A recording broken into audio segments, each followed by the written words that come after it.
আসসালামু আলাইকুম। আমি মোহাম্মদ রেজাল হলাদার আপনাদের সাথে আছি প্রতি মাসেই রাজনৈতিক সংবাদ নিয়ে। ইউনিশ সরকারের পাশে থাকবে না পুলিশ, আওয়ামী লীগের খুশির খবর। ইউনিশ সরকারকে একঘরে করল প্রশাসন, আওয়ামী লীগের জন্য বড় রাজনৈতিক সুযোগ। বাংলাদেশের রাজনীতিতে আবার এক নাটকীয় মোড়।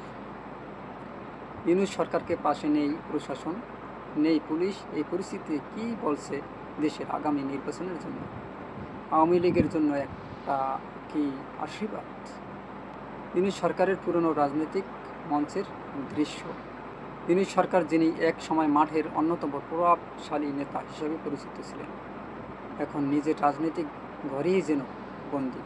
সূত্র মতে, সম্প্রতি কিছু প্রশাসনিক সিদ্ধান্তের ফলে তার পাশে আর নেই জেলা পুলিশ প্রশাসন।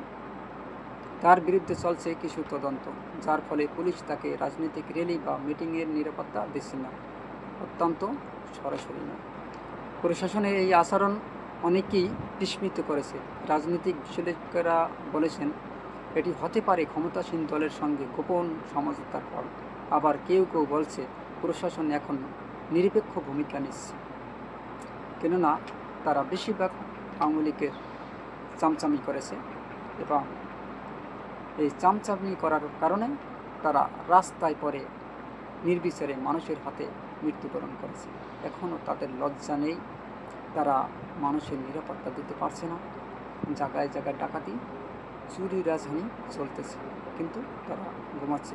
আমার মতে এই সমস্ত পুলিশ প্রশাসনকে নতুন করে সাজানো উচিত এবং সকলকে বহিষ্কার করে তাদের আইনের আওতায় আনা উচিত, তাহলেই তারা শিক্ষা পাবে।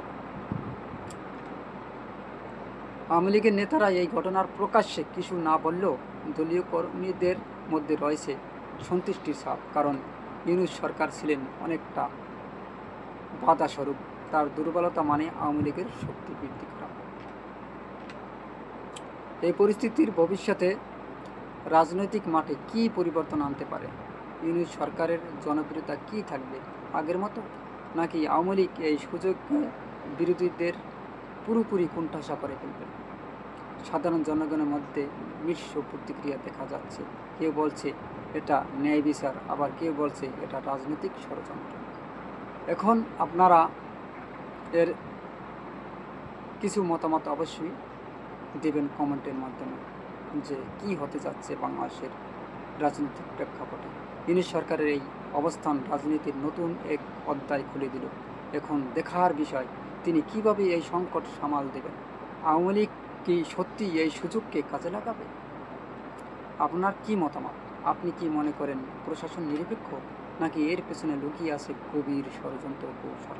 আপনারা যদি আমার এই বিশ্লেষণ এবং রাজনৈতিক আলোচনা শুনে অবশ্যই ভালো লাগে, তাহলে আমার চ্যানেলটি সাবস্ক্রাইব করুন এবং ভালো মন্দ হলে অবশ্যই আপনারা কমেন্টের মাধ্যমে জানাবেন এবং পারলে ভিডিওটি শেয়ার করে সবার মাঝে ছড়িয়ে দেবেন। তবে বাংলাদেশের রাজনীতিতে এখন চলছে বিশাল ষড়যন্ত্র। এই ষড়যন্ত্র কখন থামবে জানি না। আজ এই পর্যন্তই। আসসালামু আলাইকুম রহমতুল্লাহি।